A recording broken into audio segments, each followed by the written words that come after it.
Всем привет! И сегодня хочу поговорить с вами на тему, которая меня немного беспокоит, а именно девопсы.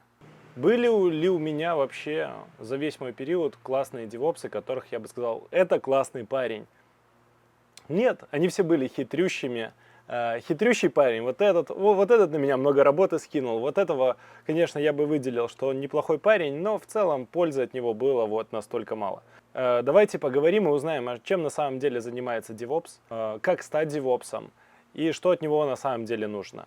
Также я еще хочу подчеркнуть, что я никогда не работал девопсом, но учу строить инфраструктуру и что-то про это знаю. Чем же занимается DevOps? Давайте немножко посмотрим на ребят, которых я погуглил, просто DevOps, DevOps, DevOps. Они все чрезвычайно крутые. Чем моложе DevOps, тем круче DevOps.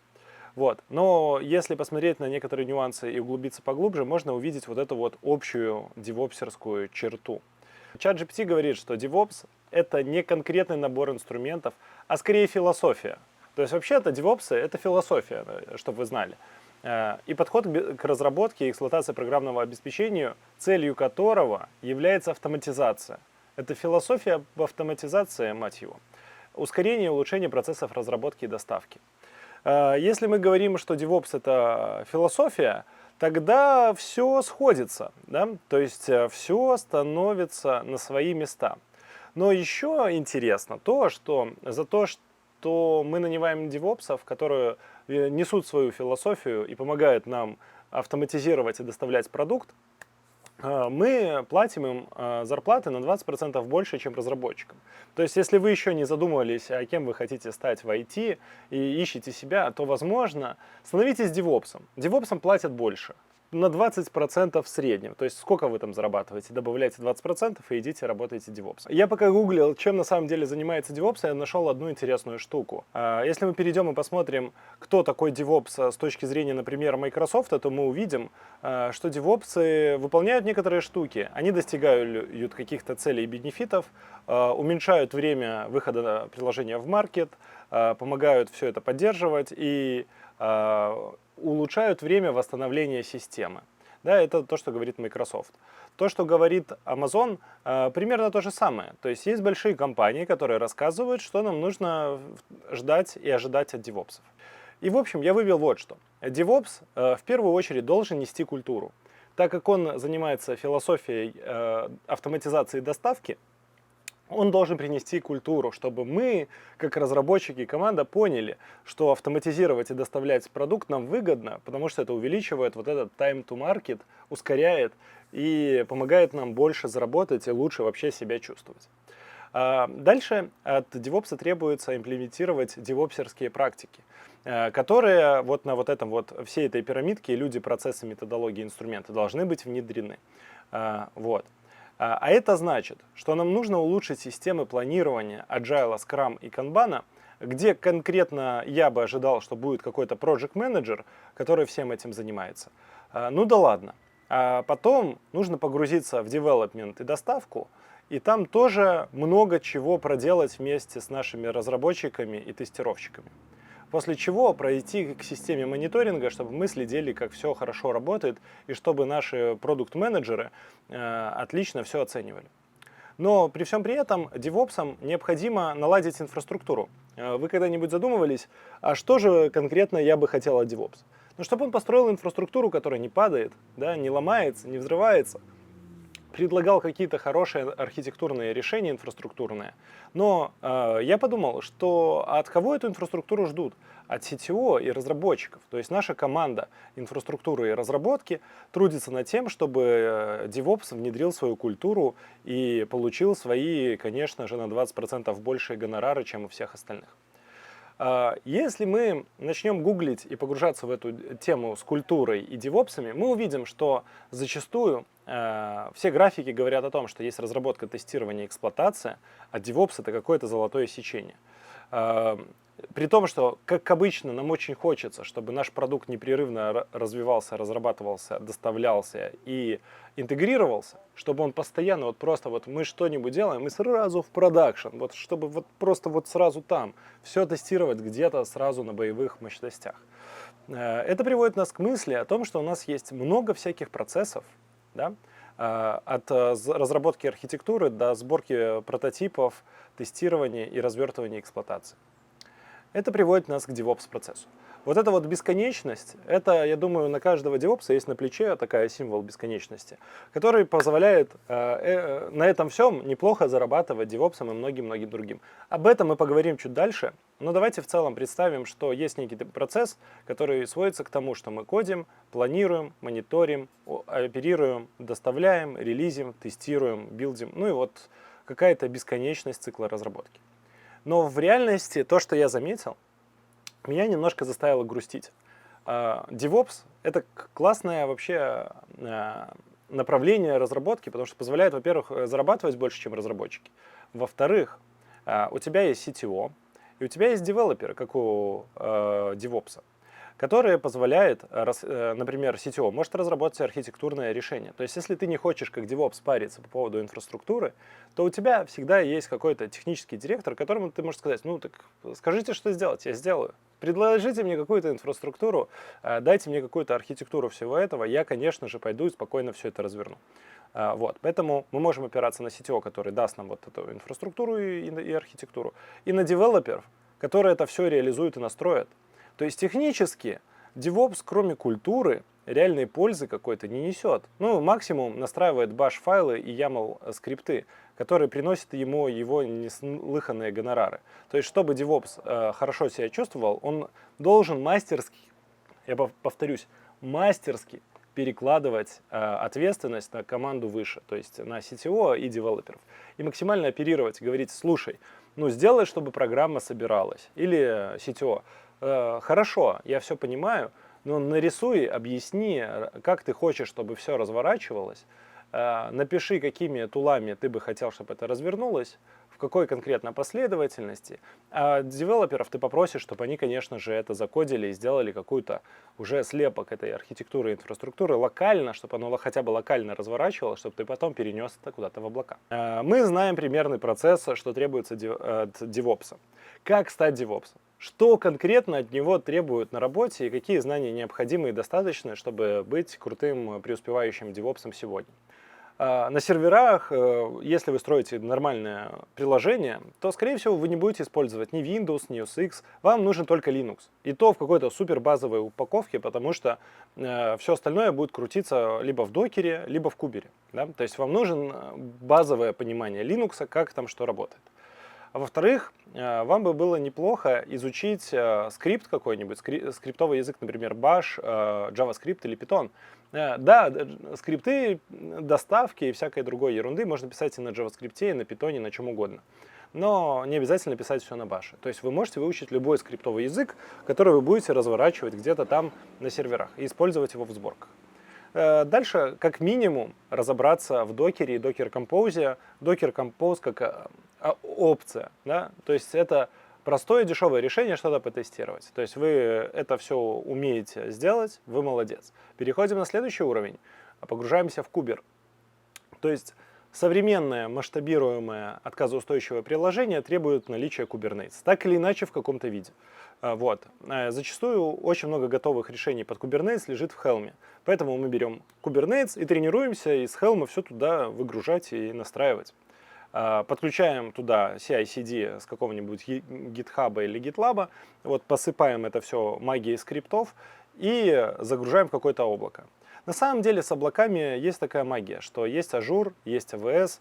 Зачастую ребята грузят так или иначе в какой-то более простой вариант, типа DigitalOcean или Яндекс.Клауда или еще каких-нибудь клаудов. Да, не обязательно в мастодонтов и огромные эти сервисы грузить. Это не обязательно, это опция. Поэтому можно найти более простое решение, а внутри этого решения найти простой Kubernetes и вернуться к очень простым, понятным знаниям. Вот. И в конце, как вишенка на торте, мы можем выучить Ansible для того, чтобы этим всем как-то управлять. Или Terraform, или Pulumi. Но Pulumi я бы вычеркнул, все, забыли. Короче, берем Terraform и приводим все еще к такому виду, как Prisma. Да? То есть у нас есть какие-то файлы, да, какая-то схема, да, нашей инфраструктуры. Ну, в данном случае я на примере призмы просто рассказываю. Просто есть какая-то схема инфраструктуры, которую мы можем коммитать, у нее могут быть версии, и можем откатывать изменения, которые мы добавили в инфраструктуре, тестировать все локально и раскатывать это все по облакам. То есть это супер удобно. Мне сказали ребята, что это очень удобно пошарить между разработчиками, чтобы, опять же, мы вернулись как девопсы к схеме, что всю основную работу будут делать девелоперы, тестировщики и CTO, чтобы они все это потестировали, а мы как девопсы просто аккуратненько взяли и так типа, вот, лети, прям вот в Kubernetes куда-нибудь. Конечно, со мной тут можно поспорить, что на самом деле девопсам надо знать куда как больше. Отчасти да и отчасти нет. И давайте это обсудим. Потому что у Kubernetes есть альтернативы типа OpenShift, Kalio, Wave, также у Terraform есть там всякие Vagrant и прочее. Есть еще куча всяких баз и сервисов, которые, конечно же, было бы неплохо знать. Но тут есть не очень очевидный подводный камень. Если вы в эту сторону пойдете, вы на него явно наткнетесь. Потому что, а кому нужны девопсы? Давайте вот подумаем. Кому нужны на самом деле девопсы? В большинстве своем девопсы нужны большим компаниям, у которых уже достаточное количество сервисов и серверов, чтобы это все крутить. И зачастую инфраструктура может выглядеть очень запутанно, просто как винегрет, что-то где-то с чем-то связано. И, конечно же, можно этим девопсам, которые там сидят, можно посочувствовать. Но у кого это все будет? У корпораций, у больших американских заказчиков и у каких-то госкомпаний. Конечно же, у них будет кладбище старых идей и технологий. Это будет определенного рода какой-то, знаете, как в банке, вот мы огурцы законсервировали, они там стоят, ждут, киснут. Вот. Эти проекты, конечно, страшноваты. И, скорее всего, DevOps, который там живет и эту инфраструктуру последние лет 20 поддерживал, вам столько всякого говна расскажет, и вам надо в этом всем будет как-то разобраться, что туда даже не хочется лезть. А почему? А потому что тому же Kubernetes, вокруг которого сейчас все крутится и вертится, всего лишь 8 лет. Да? То есть 8 лет. Значит, лучше сфокусироваться на проектах, если бы я был девопсом, я бы сфокусировался на проектах 2-3-летней давности и не брал и не лез в проекты старше 5-7 лет. Потому что там, конечно, будет куча всякого дерьма. И там, конечно, нужно все остальное выучить. А так мы можем остаться вот в тех рамочках, про которые я вам рассказываю. И вот этих знаний будет более чем достаточно для решения почти 90% всех кейсов. Мне, на самом деле, честно, очень нравятся ASM проекты. С точки зрения девопсов вообще все прекрасно. Потому что DevOps — это что? В нашем случае мы поняли, что это мы взяли готовые, по сути, проекты и слепок инфраструктуры и взяли вот этот докер-имиджи, подготовленные сборки Terraform проектов от наших разработчиков и какими-то скриптами раскатили это на инфраструктуру. Так вот, у девопсов эти скрипты, которые требуются в конце для раскатки везде, они лежат вот в GitHub. Вы можете их просто просматривать у других девопсов и просто обмениваться опытом, да? Как Awesome DevOps проект. Или, если вам надо конкретно в Кубере это все разворачивать, пожалуйста, Awesome Kubernetes. Вот, тоже все можно посмотреть. Можно также, если вы уже с Kubernetes не сильно знакомы, да и про докер мало слышали, то же самое вы можете посмотреть про докер. Да? То есть тут будут лежать какие-то сэмплы и примеры, какие-то готовые скрипты. И, конечно же, если вы зайдете еще в дополнительное DevOps-сообщество, вы сможете все там спросить. То есть вот. Чтобы стать девопсом, нужно знать про эти проекты и немножко выучить вот эти вот кубики, из которого все состоит. Но откуда берутся тренды? Откуда берутся все эти штуки и почему инфраструктуру надо разрабатывать вот так, а не вот так, использовать вот этот инструмент, а не другой инструмент? Давайте с этим разберемся. Во-первых, у инфраструктуры есть лидеры. Мы их конкретно можем выделить. Такие как Microsoft, который недавно за последние 5 лет там набрал мощности, Google, AWS. Я бы туда еще добавил GitLab со всеми их наворотами и Atlassian. Вот. А какие задачи и цели у этих ребят? Что они хотят? И я пока сидел, думал, мне пришла такая мысль. Помните вот этот символ бесконечности девопсерский, вот эта вот бесконечность, петлю вот эту времени? У всех вот этих ребят есть своя такая петля. То есть вот Atlassian рассказывает, как Atlassian продукты помогают тебе решить. То есть, например, с помощью Jira, с помощью Bitbucket, с помощью там каких-то еще вещей, которые вы никогда не слышали, можно все это решить. Или Amazon, который говорит, слушайте, мы про это тоже все знаем, и давайте мы тоже, тут вот у нас куча всего есть для решения. Google там же, и еще куча других провайдеров. По большому счету, что бы я сказал? Все хотят, чтобы мы разрабатывали наши продукты, опираясь на какой-то вот паттерн того, как идеальная разработка будет выглядеть. Чтобы у всех было одинаково. Тогда очень удобно подкладывать любой продукт, который большие-большие компании уже разработали. Да, они спокойно их разработали и протестировали на сотнях и тысячах мелких проектов, которые у них внутри есть. Они точно знают, что это решение более-менее подходит, если у вас такой процесс. Если у вас процесс другой, их продукты, конечно, не очень подходят. Но если у вас такой, пожалуйста, заносите доллары. И смотрите, что мы имеем. Мы имеем вот примерно такую картину. За это они борются. Есть какой-то налог на Apple. Вы, наверное, это слышали. Налог на Apple, мобильные разработки, бла-бла-бла. Есть какой-нибудь Stripe, и вы платите Stripe какую-то комиссию за то, что пользуетесь онлайн-платежками. В любом случае, есть ваше приложение, но для того, чтобы его разработать, вам нужно заплатить инфраструктурный налог и налог на процессы. То есть налог на процессы с вас возьмет Atlassian или GitHub, а инфраструктурный налог с вас возьмут все остальные облачные ребята-интеграторы. То есть, по сути, они борются за очень даже не кислый вот этот вот налог с ваших средств, которые ваше приложение генерит. И вроде бы это ваше приложение, которое вы разработали, но вы будете крутиться на их инфраструктуре и пользоваться их платежными средствами. То есть ваше приложение не совсем ваше. По крайней мере, часть этого приложения точно не ваша. И из интересного у DevOps есть так называемые сертификационные программы. То есть, если говорить коротко, то для того, чтобы стать разработчиком, дизайнером, тестировщиком, в целом не нужны никакие сертификаты. Вас спокойно возьмут на работу без каких-либо сертификатов. Но если вы DevOps, welcome to наш мир, где нужны сертификаты, получение которых стоит, возможно, каких-то времени и денег, да, то есть это стоит по $300. Вот. При том, что это есть у всех же этих облачных провайдеров, есть свои сертификационные программы, которые, конечно же, помогут вам понять и разобраться в их инфраструктурных программах, которые ложатся на ту инфраструктуру, про которую мы говорили. Потому что, я напомню, DevOps это не про разработку, это про философию.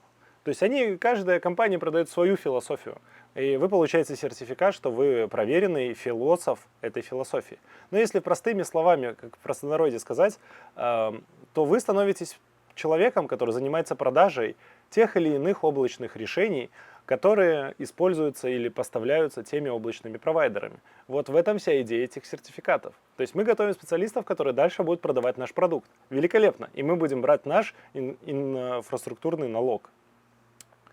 На самом деле, во всей этой катавасии мне интересно узнать, так а что вообще нам нужно от девопсов? Если мы убираем всю эту маркетинговую шелуху, скидываем вот эту бесконечность, все убираем и пытаемся понять, а что нам нужно как команде разработки или вообще от продукта с точки зрения доставки и всего остального. С точки зрения продукта нам нужно ответить на несколько вопросов. Как мой код попадет на сервер? Как мы узнаем, что наш код рабочий? Как мы узнаем, что с сервером все хорошо, все еще хорошо? И как мы узнаем, что сервер не упадет во времени или упал? Да, вот в какой момент мы про это все можем поговорить и узнать? И также нам было бы неплохо знать, если что-то пошло не так, нас взломали и у нас воруют деньги. Да? То есть, потому что в интернете нас постоянно атакуют хакеры и всякое может произойти. Собственно и все. То есть для того, чтобы разработать продукт и его доставить, нам нужно вот эти все вещи решить. В итоге я бы разбил это на 4 процесса. Для того, чтобы раскатывать в продакшн, у нас есть Docker и CI/CD, да, вуаля. Это то, что мы можем использовать, оно лежит на поверхности, с этим мы часто сталкиваемся.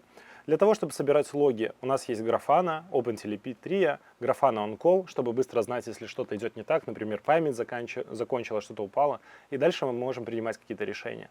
Чтобы масштабироваться под нагрузкой, нам, скорее всего, потребуется кубернетовский ингресс и KSX для того, чтобы эту всю нагрузку потестировать. И в конце, для того, чтобы реагировать на изменения, взломали нас или нет, в целом не важно. Если что-то страшное происходит, например, наши аккаунты воруют или что-то еще делают, деньги, мы можем отслеживать бизнес-метрики и вообще какие-то метрики, для того, чтобы понимать, что у нас все еще хорошо с сайтом, все отлично. Использовать, например, ту же Grafana OnCall, чтобы сообщать и уведомлять об изменениях. Вот и все. То есть 4 пункта мы сделали, вуаля, мы решили вот эту философскую задачу. Мы интегрировали к нам DevOps, культуру и все такое. Да, то есть я вот сейчас вот вам разложил, кто такой DevOps, как им стать и какую культурную ценность мы можем получить.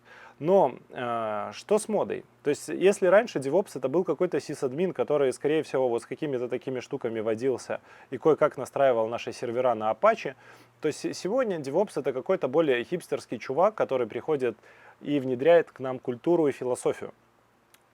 Дает ли это сейчас преимущество? Давайте подумаем, дает ли?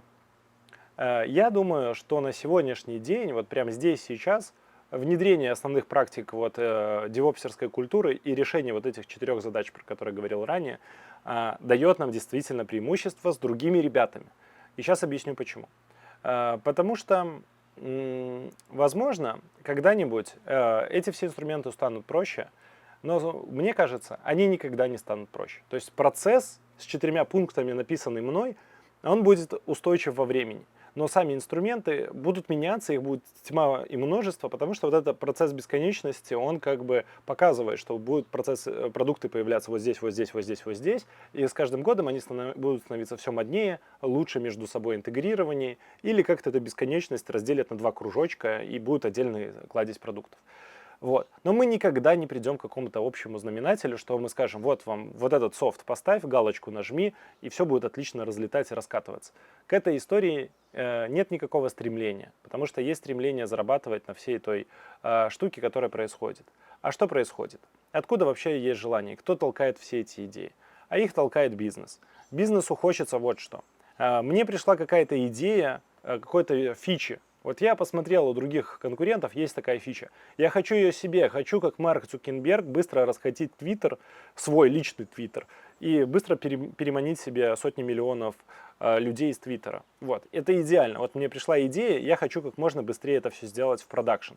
Вот. А команда разработки и поддержки, да пофиг, пускай они там сидят в пожарах и умирают. Мне самое главное, вот от идеи до доставки, чтобы был максимально короткий срок. И здесь, так или иначе, очень выгодная позиция у девопсов, потому что они говорят, да, мы это сделаем. У нас есть культура, философия, доказанные сертификаты Microsoft или там AWS, и мы, конечно, можем это все внедрить. Было бы время и были бы деньги, и все поедет, все полетит. Потому что бизнес хочет скорости, как в стартапе.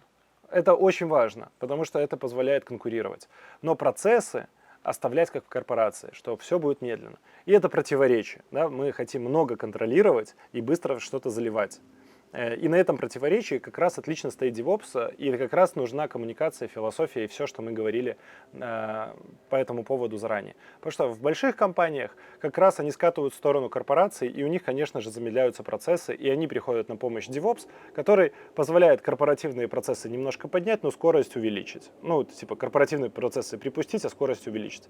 И вот на вот этих вот качельках DevOps и катается, примерно как и agile менеджеры и коучи. Так что будет, если интересно, расскажу дальше про ребят из менеджмента. Ну, на этом у меня все. Ставьте лайки, подписывайтесь, пишите комментарии, как вы видите DevOps, где я не прав и что можно было бы улучшить. Будем общаться, будем толкать нашу культуру девопсерскую, чтобы мы могли на этом тоже хорошо зарабатывать. На этом у меня все. Всем пока.